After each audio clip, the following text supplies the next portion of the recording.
아멘. 예, 할렐루야. 우리 앞 사람들하고 인사 한번 해보시죠. 잘 오셨습니다. 잘 오셨습니다. 예, 참 잘 오셨습니다.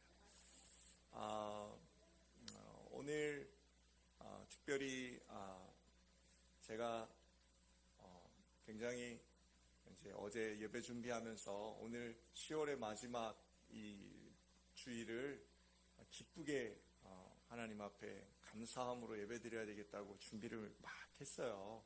이제 감사절이 다가오니까. 그런데 오늘 아침에 이제 그 정말로 안타까운 소식을 접하고 너무너무 마음이 제가 무너졌어요. 눈물이 나고요. 딱 저희 소망이 사랑이 같은 20대의 청년들이 너무나 많이 황망하게 죽어야만 했어요. 청년들의 죽음을 접하고 여러분 어떤 생각이 드셨는지 모르겠어요. 여러분 꼭 기억하셔야 될 것은 그들의 죽음은 어떠한 이유로도 여러분 설명하시면 안 돼요. 그들이 클럽에 가려고 그랬다는 둥, 어디에 가려고 그랬다는 둥, 그것은 이유가 되지 않아요, 여러분.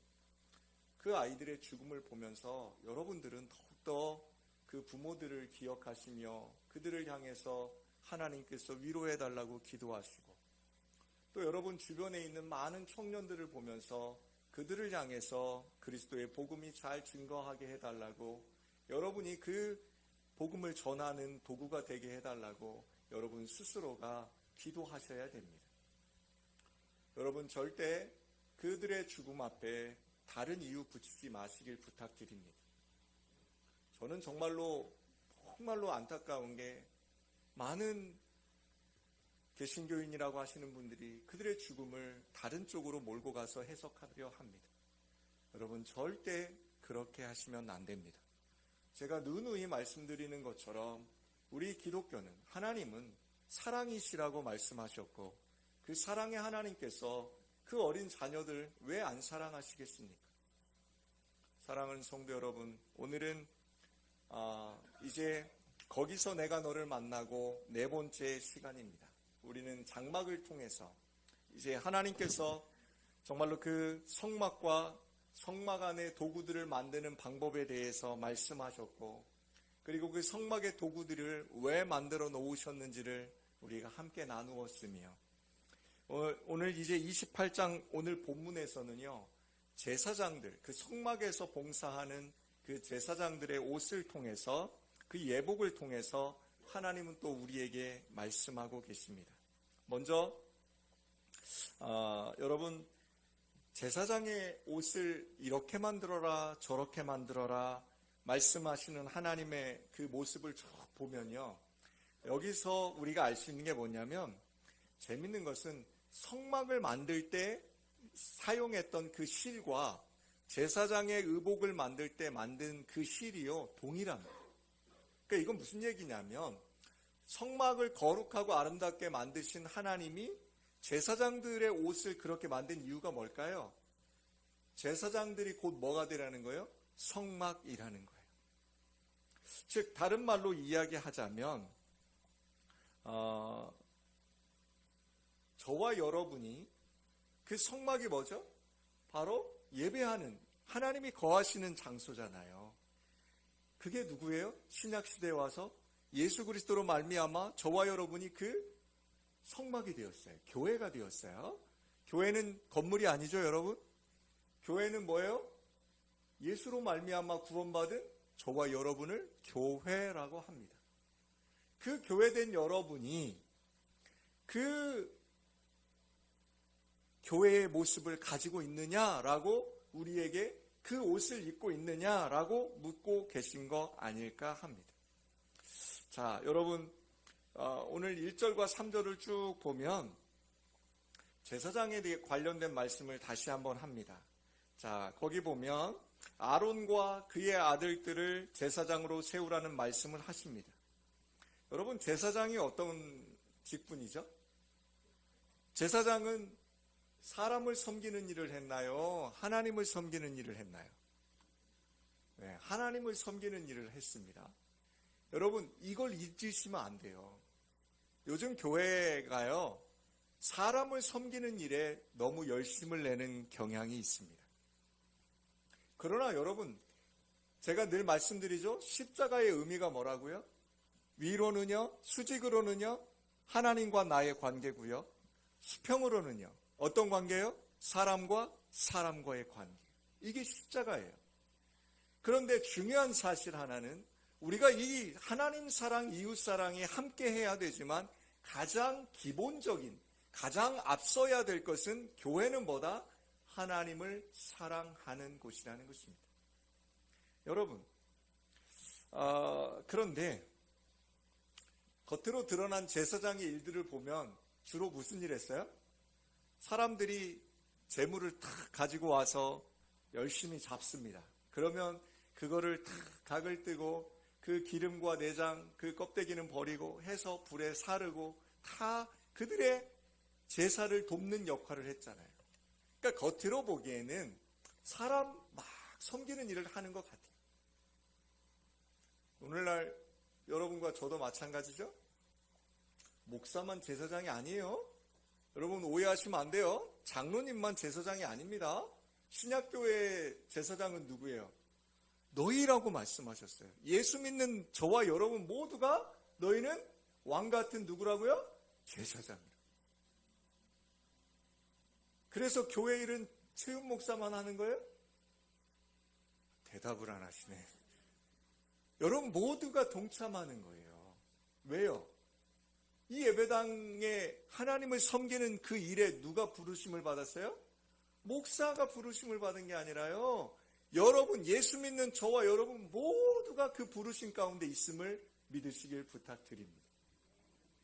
여러분, 그런데 여기서 중요한 게 있어요. 하나님이 오늘 1절과 3절에서 보면 제사장 직분이 어떤 직분이냐? 하나님을 섬기는 직분이라고 말씀하셨음을 기억하시길 부탁드립니다. 제 일이 뭐예요? 하나님 사랑이에요. 여러분, 우리 그리스도인들은 하나님의 은혜로 구원을 받아 하나님 앞에서 살아가는 존재라는 그 존재를 잊으시면 안 돼요. 그러니까 자신의 정체성을 잃어버리는 사람들은요, 어떻게 살죠? 휩쓸려 삽니다. 그런데 자신의 정체성을 딱 가지고 있는 사람은요, 휩쓸리지 않습니다. 여러분의 정체성이 뭡니까? 바로 하나님 앞에 부르심을 받은 하나님의 백성임을 기억하시길 부탁드립니다. 사랑하는 성도 여러분, 그러면서 하나님께서 하신 말씀이 뭐예요? 너희는 빛이 되어라, 소금 되어라 말씀하셨습니다. 제 일이 뭐라고요? 하나님의 백성임을 잊지 말며 그 하나님의 백성다운 삶을 어떻게 하라고요? 살아내라고 말씀하셨다는 것입니다. 사랑하는 여러분, 하나님을 섬기는 것에 방점을 찍으셔야 된다는 그 사실은 불변입니다. 교회가 많은 세상의 기관들과 다른 점이 뭘까요? 교회가 다른 점, 바로 이 한 가지입니다. 하나님을 온전히 섬기기 위해, 하나님을 예배하기 위해 교회는 존재한다는 점입니다. 하나님을 우선시하고 하나님께서 주신 부르심 앞에 신실하게 반응하는 삶을 살아내야 한다는 것입니다. 필리핀 얘기 잠깐 드리면, 저는 마닐라에서 차로 2시간 반 정도 떨어진 곳에 다녀왔고, 또 거기서 또 4시간을 달려서 또 시골에 더 들어갔다 왔습니다. 필리핀이란 나라는 섬나라죠.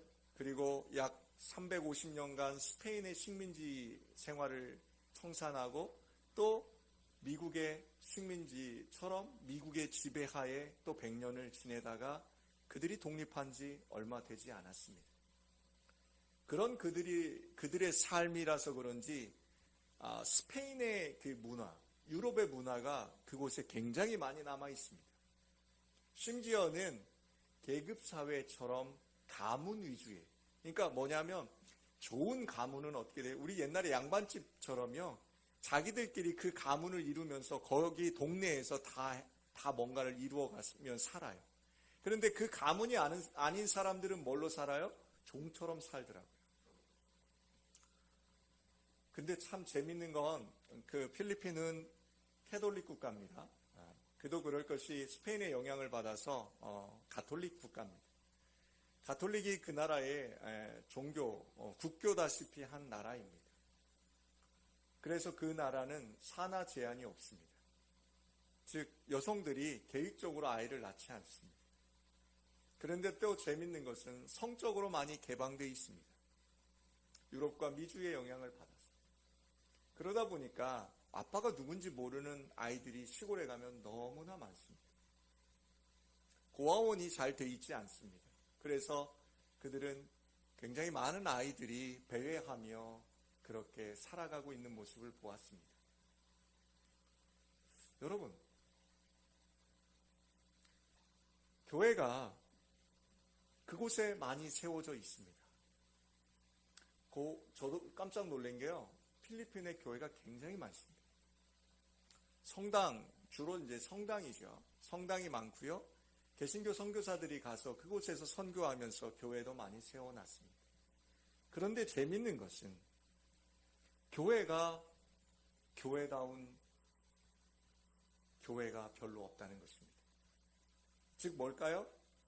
하나님을 향한 그 사랑과 열정이 식어져 버렸고 이웃을 향한 사랑과 열정이 식어져 버렸어요. 그래서 필리핀의 많은 교회가 유물처럼 박물관처럼 잠자고 있는 모습을 보고 왔어요. 그곳에 근데 누가 가 있느냐? 한국에 열심히 선교사님들이 가셨어요. 그래서 그 선교사님들이 대부분 그 교회를 기점으로 아이들을 섬기고 거기서 말씀을 전하며 이웃을 섬기며 그 교회를 어떻게 해서든지 교회답게 하려는 모습을 이번에 보고 왔습니다. 사랑하는 성도 여러분, 우리 교회를 불러주신 하나님께서 우리 예수향기교회를 이곳에 산남주공 2단지 여기 상가 안에 세우신 그 뜻이 무엇인지를 저는 이번에도 하나님께 여쭙고 왔습니다. 이곳으로 부르신 여러분, 우리 교회의 교인으로 부르신 여러분들도 하나님께서 이곳으로 여러분을 불러내신 이유를 하나님께 여쭙기를 주의 이름으로 축복합니다. 사랑하는 성도 여러분, 우리는 하나님이 아닌 다른 것을 섬기기 위해 이곳에 있는 것이 아닙니다. 저는 이곳에 와서 고민을 많이 했습니다. 우리 주변이 너무나 많은 분들이 외롭고 쓸쓸하게 이곳에서 지내는 것 같아서 마음이 너무 아파서 그분들에게 제가 무엇을 해줘야 될까 많이 고민했습니다. 커피도 나누어 드리고 싶고 뭐도 해드리고 싶고 국수도 삶아서 제가 처음엔 국수도 삶아봤어요. 토요일날. 그래서 오시라고도 해보고 뭔가를 해보려고 했습니다. 그런데 하나님이 제게 깨닫게 해주신 한 가지 사실이 있었습니다. 그것이 먼저가 아니었습니다. 이 옆에 있는 산남종합사회복지관이 굉장히 그런 일들을 잘 해내고 있습니다. 너무나 시스템적으로 잘 하고 있었습니다. 저는 교회가 무엇이 먼저인지를 몰랐던 목사였습니다. 오늘 또 제가 이 말씀을 보면서 제일 먼저 해야 될 것이 바로 교회됨의 제1은 하나님을 섬기는 것이 제일임을 깨달아 알았습니다. 사랑하는 성도 여러분, 우리 예수향기교회는 그 일이 먼저임을 기억하시길 부탁드립니다. 교회의 문을 열고 누가 오시든지 간에 환영하며 어떤 분이 오셔도 기도하고 예배할 수 있는 공간으로 하나님이 이곳에 세우셨음을 저는 믿습니다.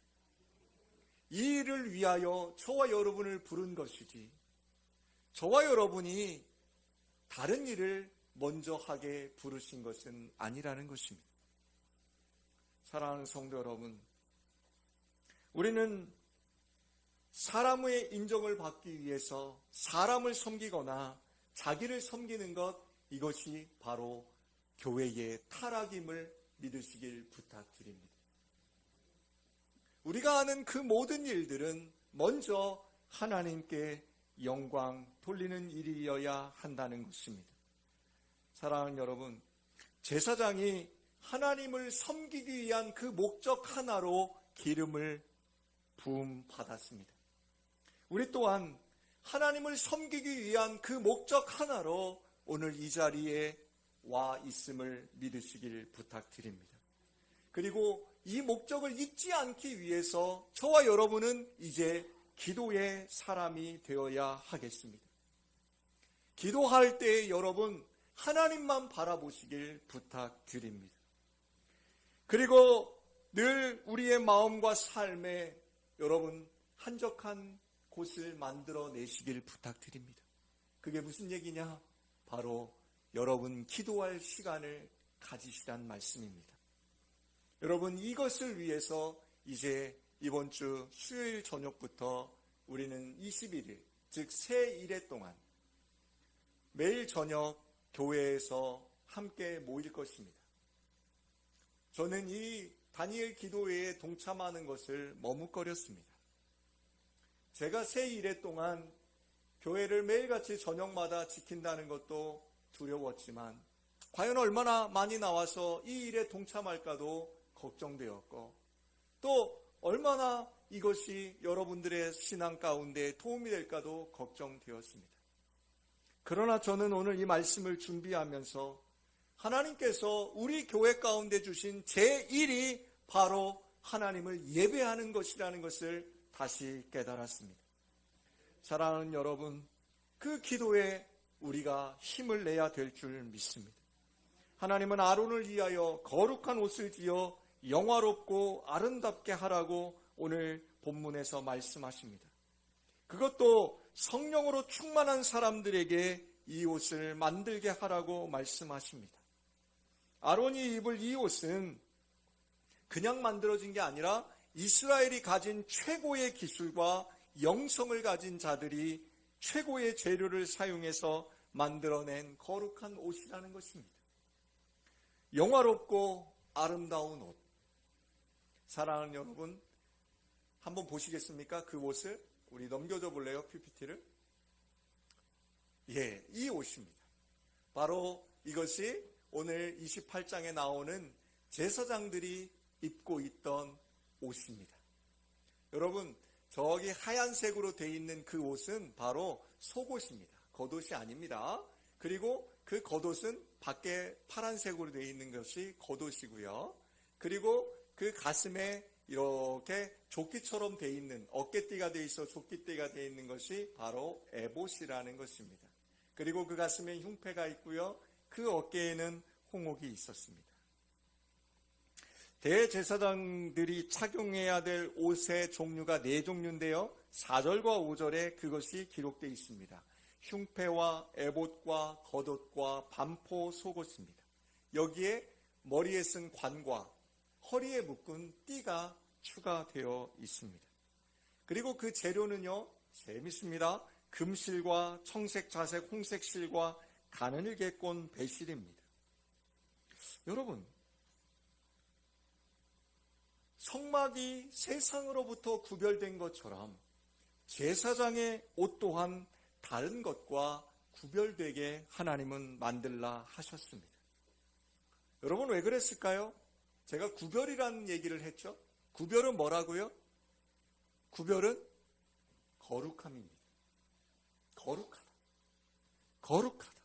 여러분 세상에서 여러분이 지금 살아가고 있잖아요. 그런데 여러분들이 과연 구별된 삶을 살고 계십니까? 여러분들이 그리스도인으로서 그 구별된 삶 속에 동참하고 계신가요?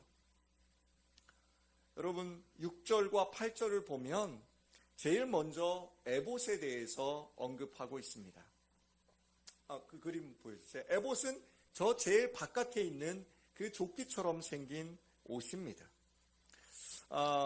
그리고 이 에봇이요, 어깨띠가 이렇게 쭉 연결이 되어 있고요.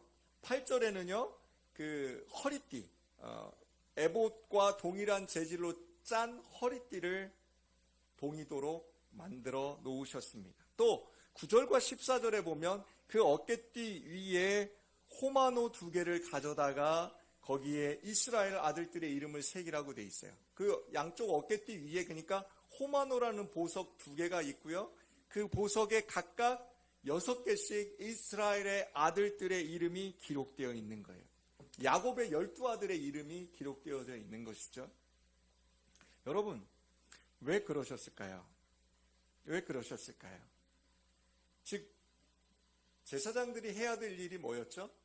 하나님을 섬기는 일이에요. 그렇죠? 그 성막의 기구 중에 여러분 그 등잔대가 생각나십니까? 그 등잔대에 기름을 붓고 그 등잔대에 불이 꺼지지 않는 일을 감당하는 게 제사장이었어요. 이스라엘의 12지파의 그 12아들의 이름을 어깨에다가 탁 메고 있어요. 여러분, 하나님이 저와 여러분을 구별시키셨어요. 예수 그리스도의 그 보혈의 피로 말미암아 세상에 살던 저와 여러분을 이제 하나님의 아들이라 하시며 구별시키셨다고요. 그리고 구별된 저와 여러분에게 그 어깨에 저 에봇을 입게 하고 에봇 위에 호마노 2개가 탁 박혀 있습니다. 여러분, 자기를 위한 인생이 아닌 다른 이들을 위해 헌신했던 그 제사장들처럼 이 땅을 살아가는 저와 여러분도 하나님을 섬기며 다른 이들이 하나님 앞에 설 수 있도록 돕는 존재로 살아가야 한다는 거예요. 즉 쉽게 얘기해서 뭐예요? 예수님이 가시면서 승천하시면서 하신 마지막 부탁이 뭐예요? 너희들 세상 끝날 때까지 내가 항상 너희랑 함께 할 테니까 땅 끝까지 이르러 내 증인 되라 말씀하시지 않았습니까? 이번에 있는 이 안타까운 소식 가운데에서도 여러분과 제가 더 기도해야 될 것은 바로 이 땅의 젊은이들을 향해서, 이 땅의 청년들을 향해서 우리가 그들을 섬기며 그들에게 복음을 전해야 한다는 것입니다. 사랑하는 여러분, 출애굽기 19장에서 하나님께서 이스라엘을 부르시면서 너희가 제사장 나라라고 말씀하신 것이 바로 이것입니다. 너 혼자만을 위한 인생이 아니라 다른 이들이 하나님 앞에서 살도록 돕는 존재가 되어라. 이 부르심이 저와 여러분에게도 동일함을 믿으시길 부탁드립니다. 그리고 저 에봇에는요, 흉패가 있었습니다. 흉패는요, 저 에봇 그 밑에 보면 주머니 같은 게 있습니다. 이거 주머니예요. 주머니인데 여기에 우림과 둠민을 넣을 수 있도록 그 주머니를 만들어 놓으셨어요. 근데 성경에 우림과 둠민에 대해서는 자세하게 나온 게 없어요. 그래서 우리가 그냥 추측할 뿐이에요. 이것은 우림과 둠민은요, 여러분 굉장히 그러니까 판결을 할 때 이것을 해야 됩니까 말아야 됩니까 할 때 우림이 나오면 no, 둠민이 나오면 yes였어요. 그래서 제사장들이 항상 그 판결 흉패를 저 에봇에 딱 가지고 있어요. 그리고 그때 누군가 물어보면 일을 정할 때에 그 우림과 둠민을 통해서 정한 거예요.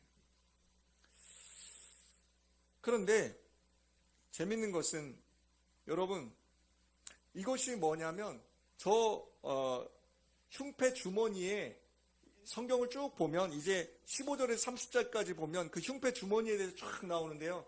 그 흉패 주머니에 뭐가 그렇게 많이 박혀 있냐면 보석들이 박혀 있어요. 보석들. 여러분, 왜 하나님께서 12보석을 박아 넣게 했을까요? 12보석.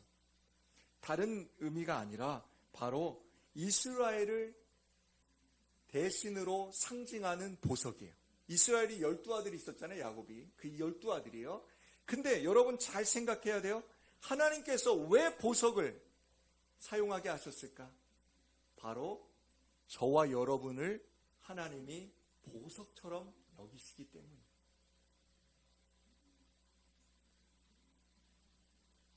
아무것도 배운 것도 없고 아무것도 가진 것도 없고 병들었고 세상 사람들이 손가락질하고 세상에서는 별거 없는 것 같아도 하나님은 여러분과 저를 뭐처럼 생각해요? 보석같이 생각해요. 여러분, 그럼 된 거 아닙니까? 다른 거 무엇을 구하십니까? 그럼 됐지 않았습니까? 여러분과 저를 하나님이 뭐처럼요? 그 보석처럼 사랑하셔서 독생자 예수 그리스도를 우리에게 내어주셨다는 사실을 꼭 기억하시길 부탁드립니다. 사랑하는 여러분, 보석은요, 왜 비쌀까요? 세상에서 현존하는 물질 중에 가장 단단한 것 중에 하나가 이 보석들이에요. 즉 뭘까요? 변하지 않아요. 변하지 않는다는 게 어떤 거예요? 하나님이 저와 여러분을 죄 가운데서 구원해 주시고 그 구원을 확증해 주셨다는 그 사실은 절대 변하지 않음을 믿으시길 부탁드립니다. 사랑하는 여러분, 그 보석 12개가요, 같은 종류가 없어요. 모두 다 다릅니다. 그건 뭘 의미할까요? 바로 여러분과 저도 그렇게 하나님의 부르심 속에 각각 다르게 부름받았어요.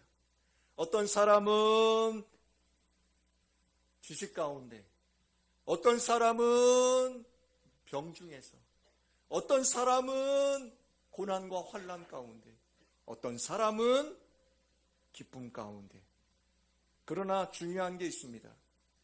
부르심도 인도하심도 주신 달란트와 성격도 모두 다 다르지만 그럼에도 12보석 모두에 그 안에 금 테두리가 되어 있었고 동등하게 아론의 가슴 그 에봇에 새겨져서 하나님 앞에 기념이 되었다는 것입니다. 하나님의 부르심 앞에 우리 모두 예수 그리스도의 의로 옷 입은 존재로 저와 여러분 자신이 낫다고 자랑할 것도 스스로 남보다 못하다고 탄식할 것도 없음을 기억하시길 부탁드립니다.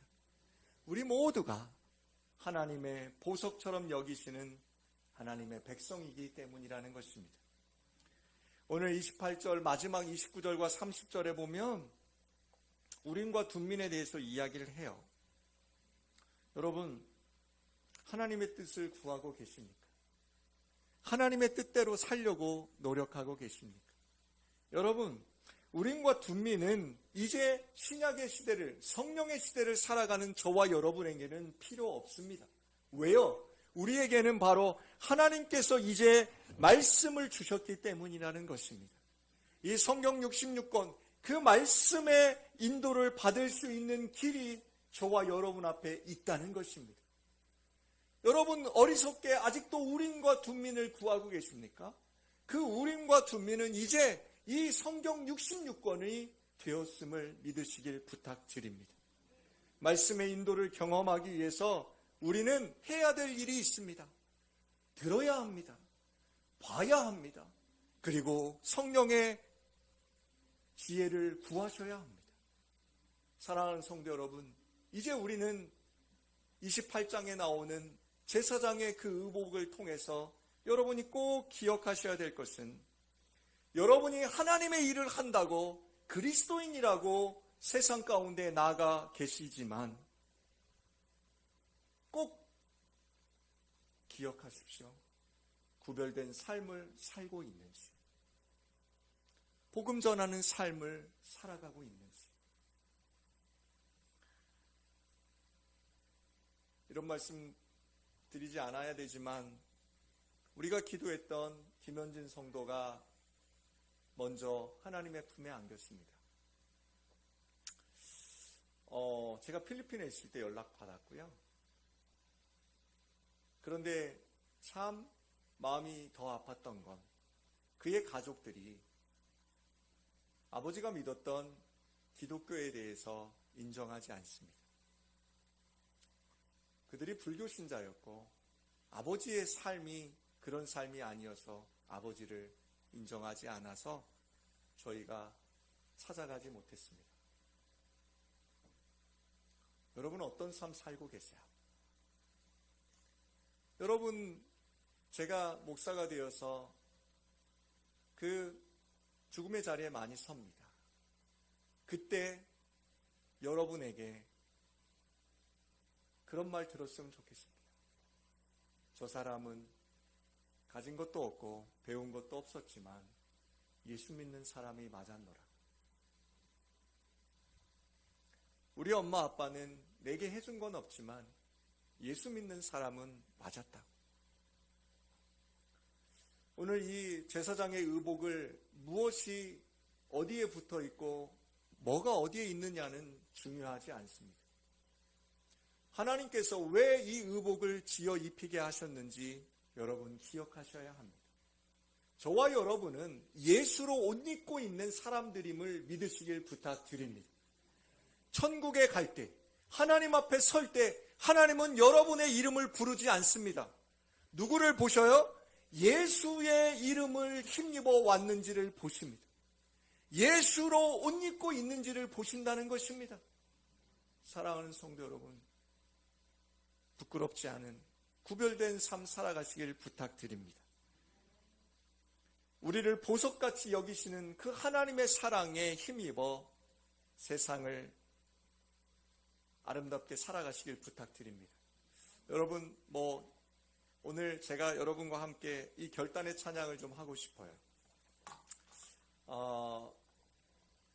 여러분, 아무것도 두려워하지 마시길 부탁드립니다. 예수로 옷 입고 있잖아요. 그죠? 아멘? 아니, 우리가 세상에 옷을 입고 있으면 불안하고 답답하고 참 될 것 같은 일들보다 안 될 것 같은 일들이 더 많아요. 그런데 오늘 제가 이 28장 말씀에 힘입어서 내가 예수로 옷을 입고 있구나. 내가 하나님 앞에 거룩한 제사장으로 부르심을 받았구나. 이 사실을 다시 한번 깨달았습니다. 여러분, 나를 의지하는 게 아닙니다. 여러분의 학력, 지식, 재산, 돈 의지할 거 하나도 없습니다. 이 시간에 여러분, 정말로 세상이 여러분들에게 그렇게 얘기합니다. 야, 너가 할 수 있어? 야, 넌 안 돼. 너 못해. 야, 너까지 것 같은 게 이렇게 얘기할 수 있습니다. 그러나 중요한 사실이 있습니다. 우리가 누구로 옷 입었다고요? 예수로 옷 입었다는 것입니다. 우리 함께 이 찬양 부를 때에 하나님, 정말로 이제는 세상을 두려워하지 않고 하나님을 두려워하며 세상의 빛과 소금으로 살겠습니다. 기도하십시오. 그리고 하나 더 기도해 주십시오. 지금 그 아이들을 잃은 부모님들을 하나님 위로해달라고, 다시는 이 땅에서 그런 사고 생기지 않게 해달라고, 이 땅의 많은 젊은이들에게 이 어른된 우리가 빛과 소금 되어서 예수의 삶 살아가게 해달라고, 그 유가족들을 위로하시고 그 모든 절차가 잘 진행될 수 있도록 우리 함께 찬양하고 기도하겠습니다.